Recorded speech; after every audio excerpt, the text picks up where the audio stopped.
નમસ્કાર વિદ્યાર્થી મિત્રો, જીપીએસસીની પરીક્ષા હોય અને તેમાં મેથ્સ અને રિઝનિંગની વાત ના થાય તેવું બની જ ના શકે, બરાબર છે ને? તો મેથ્સ અને રિઝનિંગ જે ટોપિક્સ છે તે ટોપિકમાં આર્ટ્સ અને કોમર્સવાળા ઘણા વિદ્યાર્થીઓને ઘણી મુશ્કેલી ઊભી થતી હોય છે.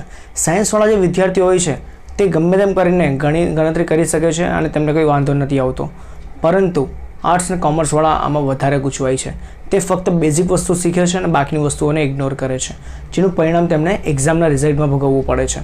પરંતુ આપણે જે વિડીયોની સિરીઝ શરૂ કરવા જઈએ છીએ તેમાં જીપીએસસીના દરેક મુદ્દાઓ, દરેક પોઈન્ટ, દરેક ટોપિકને આપણે એટલા ડિટેલમાં ભણવાના જ છીએ કે તેનામાંથી જ્યારે તમે પેપર હાથમાં લઈને જોશો, જીપીએસસીની એક્ઝામમાં બેઠા હશો અને તમે જ્યારે પ્રશ્નો જોશો મેથ્સ અને રિઝનિંગના, તમને એમ થશે કે હું વધારે સ્માર્ટ થઈ ગયો છું કે જીપીએસસીવાળા સરળ પેપર પૂછે છે, બરાબર છે? આપણે એવો ટાર્ગેટ રાખીને આગળ વધીશું કે આપણા દરેક વિદ્યાર્થી મિત્રોને આપણને મેથ્સ અને રિઝનિંગ આવડવું જોઈએ.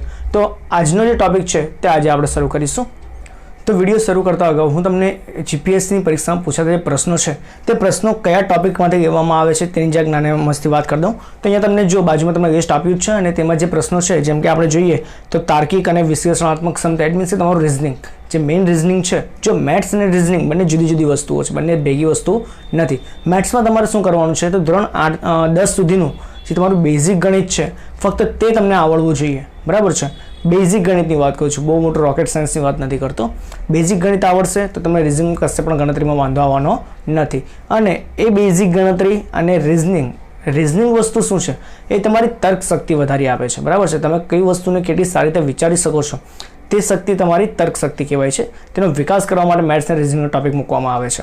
તો તમારા રિઝનિંગ છે, ત્યાર પછી રિઝનિંગમાં ઘણા પ્રશ્નો છે, જેમ કે ઘડિયાળ છે, કેલેન્ડર છે, ઉંમર સંબંધિત છે. ત્યાર પછી મોસ્ટ ઓફ તમારા જે પણ છે તે બધા મેથ્સને રિલેટેડ પ્રશ્નો છે, બરાબર છે? જે તમે ધોરણ 10 સુધી અત્યાર સુધી ભણતા આવ્યા છો તે જ ટોપિક તમારે અહીંયા પણ ફરી જોવાના છે, બરાબર? તો આપણે શરૂ કરીએ પ્રથમ ટોપિક. તો સૌ પ્રથમ ટોપિકમાં આપણે સંખ્યાઓ વિશે માહિતી મેળવીશું. તો શરૂઆત કરીએ. તો આપણે જ્યારે નાના હતા અને સૌપ્રથમ આપણે એકડાઓ ભણતા શીખ્યા હતા ત્યારે સૌપ્રથમ શરૂઆત આપણે એકડે 1થી કરી હતી, પછી બગડે 2, તગડે 3, બરાબર છે? તો 1, 2, 3, 4 અને એવી અનંત સુધીની સંખ્યા જે આપણે ભણ્યા છે તે સંખ્યાઓને આપણે શું કહીએ છીએ તો તેને આપણે કહીએ છીએ પ્રાકૃતિક સંખ્યાઓ, જેને અંગ્રેજીમાં કહેવાય છે નેચરલ નંબર્સ, બરાબર છે? હવે તમને પ્રશ્ન એવો પૂછી શકાય કે સૌથી નાની પ્રાકૃતિક સંખ્યા કઈ? તો આપણે અહીંયા જોઈને કહી શકીએ છીએ કે સૌથી નાની પ્રાકૃતિક સંખ્યા કઈ છે? 1. પણ જો તમને એમ પૂછવામાં આવે કે સૌથી મોટી પ્રાકૃતિક સંખ્યા કઈ, તો એક વસ્તુ યાદ રાખજો, આ સંખ્યા અનંત અંતર સુધી જાય છે, બરાબર છે? અનંત સંખ્યાઓનો ગણ છે, તો તેથી સૌથી મોટી પ્રાકૃતિક સંખ્યા આપણે નક્કી કરી શકતા નથી. ત્યાર પછી આપણે વાત કરીએ તેની સંજ્ઞાઓની. તો પ્રાકૃતિક સંખ્યાને આપણે નેચરલ નંબર્સ કહીએ છીએ, તેથી તેની સંજ્ઞા શું થશે? Capital N. હવે હંમેશા યાદ રાખજો, સંખ્યાઓના ગણને કેપિટલ મૂળાક્ષરો વડે જ દર્શાવાય છે, બરાબર છે? ક્યારે પણ ત્યાં સ્મોલ મૂળાક્ષર વપરાતા નથી, હંમેશા કયા વપરાશે? કેપિટલ મૂળાક્ષર જ વપરાશે. ત્યાર પછી આપણે જોઈએ બીજી સંખ્યાઓ, જેમાં આવશે પૂર્ણ સંખ્યાઓ. હવે પૂર્ણ અને પ્રાકૃતિકમાં ફરક શું? તો ફક્ત પ્રાકૃતિક સંખ્યાઓના ગણમાં તમે એક સદસ્ય ઉમેરી દો, 0, તો એ કઈ સંખ્યાઓ થઈ જશે? પૂર્ણ સંખ્યાઓ થઈ જશે. અને બીજી રીતે આપણે કહી શકીએ કે પ્રાકૃતિક સંખ્યાના દરેક સદસ્ય આની અંદર આવે છે, બરાબર છે? આ વસ્તુ યાદ રાખજો, આપણે આગળનો ઉપયોગ કરીશું. અને પૂર્ણ સંખ્યાઓના અંગ્રેજીમાં આપણે શું કહીએ છીએ તો હોલ નંબર્સ કહીએ છીએ, તેની સંજ્ઞા શું થાય છે? W થાય છે, ઓકે? ત્યાર પછી જોઈએ આપણે પૂર્ણાંક સંખ્યાઓ, જેને આપણે અંગ્રેજીમાં ઇન્ટીજર્સ કહીએ છીએ. હવે પૂર્ણાંક સંખ્યાઓમાં શું નવું ઉમેરાશે? કારણ કે જુઓ, આનામાં 0 ઉમેરાયો તો આ મળ્યું, આનામાં પાછું કંઈક ઉમેરાશે, જેમ કે અહીંયા ઉમેરાય કોણ છે? ઋણ સંખ્યાઓ ઉમેરાય છે. તો ઋણ સંખ્યાઓ, શૂન્ય અને ધન સંખ્યાઓ ભેગા થઈને જે ગણ બનાવે છે તેને આપણે શું કહીએ છીએ?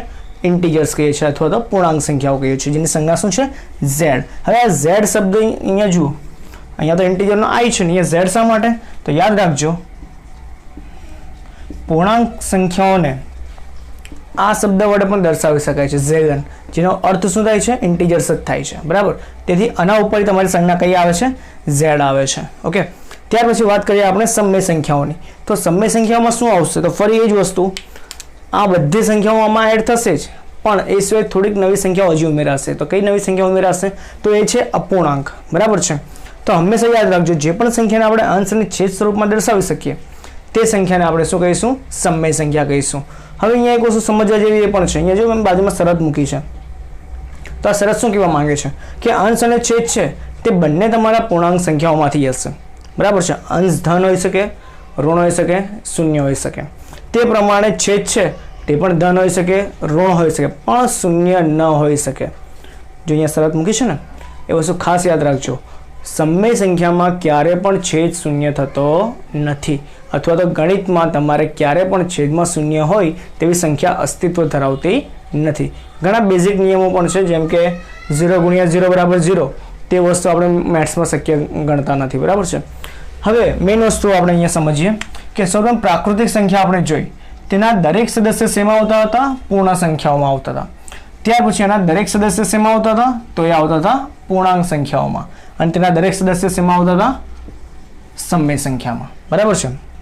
અને થોડાક ઉદાહરણની જો આપણે વાત કરીએ તો 2/3 -4/5 5/-3, બરાબર છે, વગેરે બધા કેવા છે? અપૂર્ણાંકો છે. પણ એ સિવાય આપણે વાત કરી કે આ બધી સંખ્યાઓ પણ આની અંદર આવે છે, તો એ કેવી રીતે? તો એ જોઈએ કે ધારો કે મારી પાસે છે 3, તો આ સમય સંખ્યા કેવી રીતે થાય? તો જેના છેદમાં કંઈ ના હોય તેના છેદમાં 1 હોય. બરાબર. તો આ પ્રમાણે તો આ થાય છે અંશ અને છેદ સ્વરૂપ. તો અંશ અને છેદ સ્વરૂપ થાય છે તો ત્યાં કઈ ગણાશે? સમય સંખ્યા. 0 ની વાત કરીએ તો 0 ના છેદમાં પણ 1 આવશે. -2 ની વાત કરીએ તો પણ -2 ના છેદમાં 1 થાય છે. દરેક સંખ્યાના છેદમાં જ્યારે કંઈ ના હોય ત્યારે 1 હોય છે. તે નિયમ પ્રમાણે આ બધી સંખ્યાઓ પણ કઈ ગણાશે? સમય સંખ્યા ગણાશે. ઓકે. તો આ બધી સંખ્યાઓ કરતાં જે મોટો એક ગણ મળશે તે કયો હશે? વાસ્તવિક સંખ્યાઓનો ગણ હશે. હવે જો અહીંયા મેં એક સંજ્ઞા નવી ઉમેરી છે, આ સી જેવી સંજ્ઞા છે, અને આપણે શું કહીએ છીએ? ઉપગણ કહીએ છીએ. બરાબર છે. કે n છે તે આનો ઉપગણ છે, w છે આનો ઉપગણ છે, z છે q નો ઉપગણ છે, q છે r નો ઉપગણ છે. ઓકે. હવે અહીંયા એક વસ્તુ તમારે શું સમજવાની છે? n છે તે જો આનો ઉપગણ હોય તો આનો પણ થશે, આનો પણ થશે અને આનો પણ થશે. ગાડી જ્યારે પણ તમને આ દિશામાં જતી દેખાય ત્યારે તમારો જવાબ હંમેશા સાચો હશે. પણ જો ગાડી રિવર્સ દિશામાં આવી તો તમારો જવાબ કેવો હશે? ખોટો. જેમ કે આપણે વાત કરીએ એમ તમને પૂછે પરીક્ષામાં, ફક્ત 1 માર્ક્સના આપણે ખાલી જગ્યાની વાત કરીએ કે દરેક પ્રાકૃતિક સંખ્યા એ વાસ્તવિક સંખ્યા છે, વિધાન સાચું કે ખોટું? તો દરેક પ્રાકૃતિક એ વાસ્તવિક છે, ગાડી આ દિશામાં જાય છે, વિધાન કેવું થશે? સાચું થશે. પણ જો તમને એમ કહેવામાં આવે કે દરેક વાસ્તવિક એ પૂર્ણાંક સંખ્યા છે, દરેક વાસ્તવિક એ પૂર્ણાંક સંખ્યા છે, ગાડી આ દિશામાં આવે છે, તો વિધાન કેવું થઈ જશે? ખોટું થશે. ઓકે. તો આ વસ્તુ તમારે ફક્ત અહીંયા યાદ રાખવાની છે. હવે આની પછી તમે સંખ્યાઓ વિશે ભણ્યા છો તે કંઈક આ સંખ્યાઓ છે, જેમ કે અસમય સંખ્યાઓ. તો અસમય સંખ્યા કોને કહેવાશે? જે સંખ્યા સમય ન હોય તેને આપણે અસમય સંખ્યા કહેવાશે. તો કેવી સંખ્યાને આપણે સમય ન ગણીએ? તો એક વસ્તુ અહીંયા જુઓ, શરત પર યાદ રાખજો. હવે શરતમાં શું કીધું કે અંશ અને છેદ બંને કેવા હોવા જોઈએ? તો પૂર્ણાંક હોવા જોઈએ. પૂર્ણાંકમાં કોણ આવતા હતા?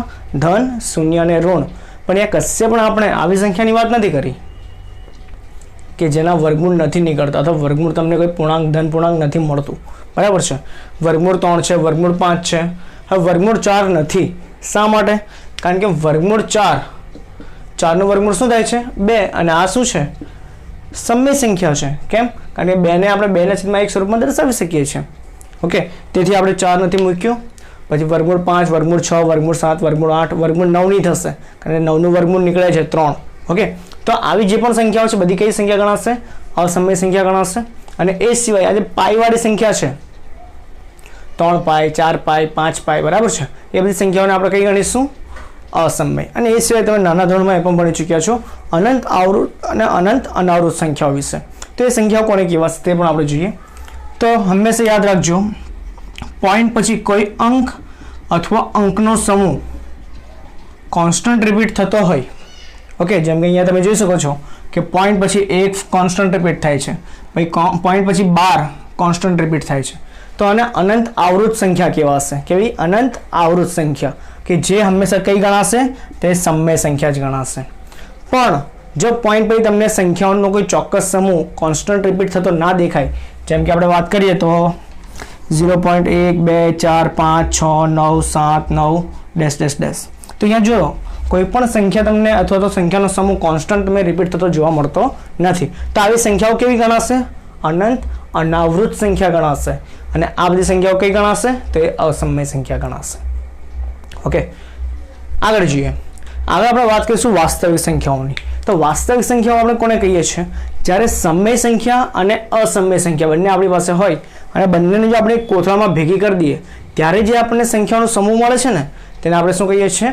વાસ્તવિક સંખ્યાઓ કહીએ છીએ. હજુ અહીંયા મેં કશે અહીંયા વત્તાનું ચિહ્ન નથી વાપર્યું.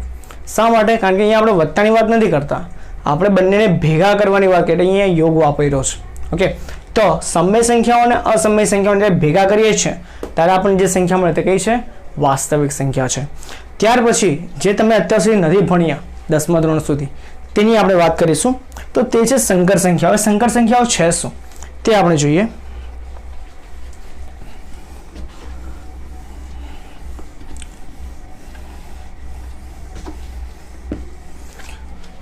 તો જ્યારે પણ તમારી પાસે આવી કોઈક સંખ્યા હોય, ધારો કે -2 અને આના વર્ગમૂળની વાત કરવામાં આવે ત્યારે આપણને એવું શીખવવામાં આવ્યું છે કે સર આનું વર્ગમૂળ શક્ય નથી. શા માટે? કારણ કે આ ઋણ સંખ્યા છે, ઋણ સંખ્યાનું વર્ગમૂળ શક્ય નથી. પરંતુ ગણિતમાં જ્યારે તમે આગળ ભણો છો ત્યારે આનું વર્ગમૂળ પણ શક્ય છે. શા માટે? કારણ કે -1નું વર્ગમૂળને આપણે i² વડે દર્શાવીએ છીએ. જ્યાં i શું છે? i એ ઇમેજનરી પાર્ટ છે, બરાબર છે, અવાસ્તવિક સંખ્યા પણ તમે એને કહી શકો છો, બરાબર. તો આનું જો આપણે કરવું હોય તો -1 ગુણ્યા 2 થાય. હવે -1 સોરી અહીંયા આપણે એક મિસ્ટેક કરી, i નો વર્ગ -1 થશે. તો અહીંયા વર્ગમૂળની અંદર i નો વર્ગ ગુણ્યા 2 અને i ના વર્ગનું વર્ગમૂળ શું નીકળશે? તો ફક્ત i નીકળશે અને વર્ગમૂળ 2. તો આનું વર્ગમૂળ કંઈક આ પ્રમાણે તમને જોવા મળશે. પડે છે વાતમાં ખબર? તો આ જે i વાળી સંખ્યા છે ને તે આપણે શું કહીએ છીએ? અવાસ્તવિક સંખ્યાઓ કહીએ છીએ. અને જ્યારે વાસ્તવિક અને અવાસ્તવિક સંખ્યા ભેગી થશે આ રીતે ત્યારે તેને આપણે સંકર સંખ્યા અથવા તો કોમ્પ્લેક્સ નંબર વડે પણ દર્શાવીએ છીએ. ઓકે, જેમાં એક ભાગ તમારો વાસ્તવિક હશે અને એક અવાસ્તવિક અથવા તો ઇમેજનરી પાર્ટ હશે. ઓકે, તો આ ફક્ત તમારી જાણકારી માટે છે કે જ્યારે તમને જો આના સંબંધિત કોઈ પ્રશ્ન પૂછાય તો તમને આ વસ્તુ ખ્યાલ હોવો જોઈએ કે માઇનસનું પણ વર્ગમૂળ નીકળે છે. ઓકે, હવે આપણે જોઈએ આગળ. હવે જે આપણે સંખ્યા વિશે ભણવાના છે તેમાં સૌથી મોટું કન્ફ્યુઝન છોકરાઓને થાય છે. હવે શા માટે તે આપણે જોઈએ.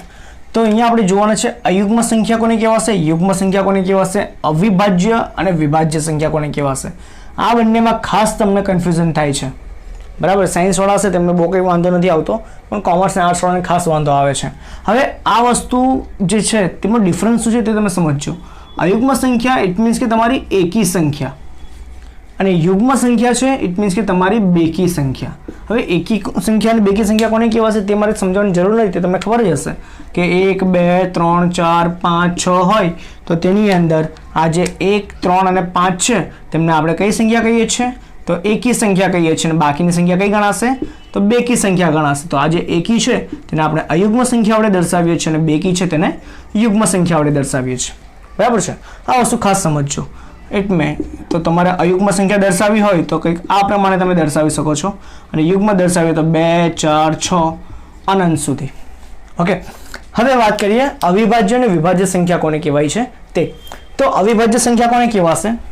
કે જેના અવયવ ન પડે અથવા તો એના અવયવમાં તે પોતે અને એ સિવાય કોણ હશે? એક. વસ્તુ ખાસ તમારે સમજવાની છે. અવિભાજ્ય સંખ્યાઓની વ્યાખ્યા જો આપણે આપીએ તો એની વ્યાખ્યામાં આ રીતે ના આપી શકાય કે જે વિભાજ્ય ન હોય તેને આપણે અવિભાજ્ય સંખ્યા કહેવાય. પણ અવિભાજ્ય સંખ્યા કોને કહેવાશે? જેના જ્યારે અવયવ પાડવામાં આવે ત્યારે એના બે જ અવયવ મળે, એક તે પોતે અને બીજો અવયવ એક. જેમ કે વાત કરીએ આપણે 3ની તો 3ના અવયવ ફક્ત આ જ પડે, 3 એકુ 3, જેમાં 3 તે પોતે છે અને બીજો અવયવ કોણ છે? એક છે. જો આપણે 5ની વાત કરીએ તો 5 એકુ 5 તે પોતે અને એક. પણ જો હું વાત કરીશ 4ની તો 4 એકુ 4, 1 ગુણ્યા 4 અને 2 દુ 4. જો આપણે આને હટાવી દઈએ કારણ બંને સરખા જ છે, 4 ગુણ્યા 1 કરો કે 1 ગુણ્યા 4 કરો, વાત બંને સરખી જ છે. તો અહીંયા કેટલા અવયવ મળે છે? આપણને 2 ભાગ પડે છે, એક 4 1 અને બીજો એક હજી મળે છે. કોણ છે? 2 છે. તો આ જે સંખ્યા મળી આપણને એક્સ્ટ્રા અવયવ મળે છે, તેથી આને આપણે અવિભાજ્ય કહી શકીએ નહીં. તો આ કઈ ગણાશે? તો આ ગણાશે વિભાજ્ય. પડે છે વાતમાં ખબર? જેના અવયવોમાં તે પોતે અને એક આ ફક્ત 2 જ વસ્તુ હોય તેને અવિભાજ્ય કહેવાશે અને એ સિવાય જો કોઈ ત્રીજો દેખાઈ ગયો તો એને શું કહેવાશે? વિભાજ્ય કહેવાશે. હવે અવિભાજ્ય અને વિભાજ્ય સંખ્યાઓમાં કઈ કઈ સંખ્યાઓ આવશે? તો અવિભાજ્ય આપણે શરૂઆત કરીએ તો એ શરૂઆત થશે 2 થી. નાનામાં નાની અવિભાજ્ય સંખ્યા કઈ છે? તો તે 2 છે. હવે તમને એમ મગજમાં પ્રશ્ન આવશે સાહેબ એક કેમ નહીં? તેનું કારણ આપણે હમણાં આપીશું. પછી આપણે સંખ્યાઓ જોઈ કાઢીએ. તો 2 પછી કઈ સંખ્યા? 3 પછી 4 છે તે વિભાજ્ય ગણાશે કારણ કે તેના અવયવ પડે છે 2 દુ 4, પછી 5 અહીંયા આવશે, 6 અહીંયા આવશે, 7 8 પછી 9 અહીંયા નહીં આવશે. કેમ? 9 પણ અહીંયા જ આવશે. શા માટે? 9 ના અવયવ પડે ને, 3 તરી 9. ઓકે, તો આ પ્રમાણે તમારે આગળ જોવાનું છે કે જેના અવયવ ન પડતા હોય તે અવિભાજ્ય અને જેના પડતા હોય તે વિભાજ્ય. પ્રશ્ન આ પ્રમાણે પૂછાય કે સૌથી નાનામાં નાની અવિભાજ્ય સંખ્યા કઈ? તો એ કઈ થશે? 2. સૌથી નાનામાં નાની વિભાજ્ય 4. સૌથી નાનામાં નાની અવિભાજ્ય તો અવિભાજ્ય છે, સોરી અયુગ્મ સંખ્યા. તો સૌથી નાની અયુગ્મ સંખ્યા કઈ છે? 1. અને સૌથી નાની યુગ્મ સંખ્યા તો એ 2. બરાબર છે. આપણે ફક્ત પ્રાકૃતિક સંખ્યાઓની જ વાત કરીએ છીએ, બીજા કોઈની નહીં. હવે તમને એમ કહે સાહેબ 1 કેમ નહીં આવ્યો? તો 1 છે તે વિશિષ્ટ સંખ્યા છે, તે વિભાજ્ય પણ નથી ગણાતો અને તે અવિભાજ્ય પણ ગણાતો નથી.